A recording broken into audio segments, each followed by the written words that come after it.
to stand on that street and not be choked to death by law enforcement.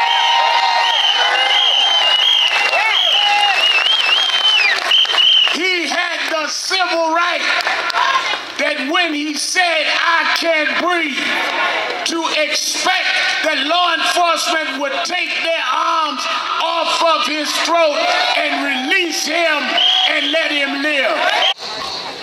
50 years to bring down the Confederate flag in South Carolina.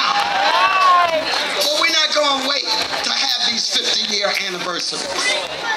1 year is enough for Eric Garner's family. 3 years is enough for the Marley Graham's family. Enough is enough. That's enough. And if we do not get justice, yes, there will be no peace. I can't breathe.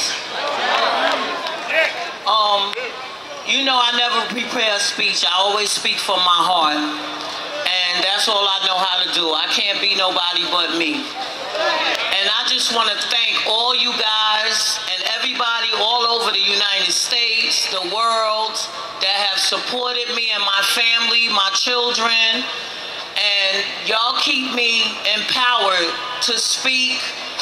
I get nervous sometimes, but soon as I see you guys' faces and I know that you're here to support me, I get really, really strong. You know, I feel like a bike with a kickstand, you know.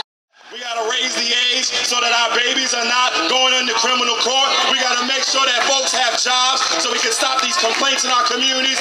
And we have to make sure that when a cop does wrong, they get arrested and they go to jail just like everybody else has to. Free the land! Free the land! Power to the people! Power to the people! We are fired up! We are fired up! We are fired up! We are fired up! We are fired up! Justice? No. Let me finish. Justice or else? That's right. Justice or else? Justice or else? Because we've waited, we've prayed in, we've sat in, we have taken everything this enemy has thrown at us.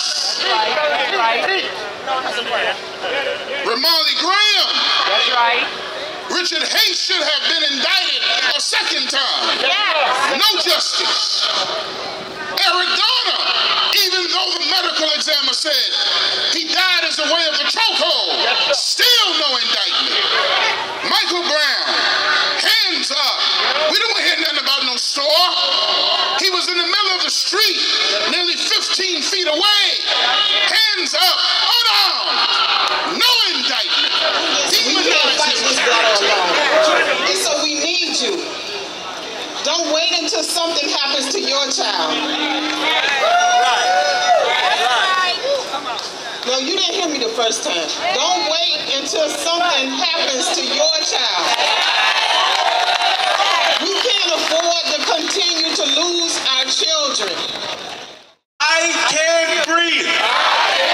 I can't breathe. I can't breathe. I can't breathe. I can't breathe. We want the Justice Department to move. I believe that if the first sitting president went into a federal prison to see people that do not belong there, he is a father. He feels the pain of these mothers and these Eric Garner, that he went out on the streets and did what he had to do under all kinds of circumstances to raise money for his family. We are living in poverty. People are suffering in the streets. Eric was on that street corner selling loose cigarettes. Rich people don't do that. It's a shame. We shouldn't have to wait 3.5 years or a year to get justice. We shouldn't have to fight for it in the manner that our loved one was killed. It's a shame. this country is coming, I don't know what it is coming to be honest. Because if you're in your own home and a cop that you tell your kid to run to whenever they have a problem, can break into your home without a warrant and kill them, I don't understand why the DOJ doesn't move swiftly and stop dragging their feet. Pre Baharo, I'm telling you, you need to move on this case right now. It's been 3.5 years. We are tired of waiting. We are here because the assumption by those in power is that when something happens, we will be angry for a few weeks and then move on. Then they will start pitting us against each other. And we start fighting about who is doing something rather than getting something done. And when you get tired and you're really wondering if you can make it, reflect on Shadrach, Meshach, and Abednego, who they tried to put up in a fiery furnace thinking that the victory was going to happen against those black boys. But there's something that happens when the Holy Spirit steps in and steps out. There's Shadrach, Meshach, and one bad Negro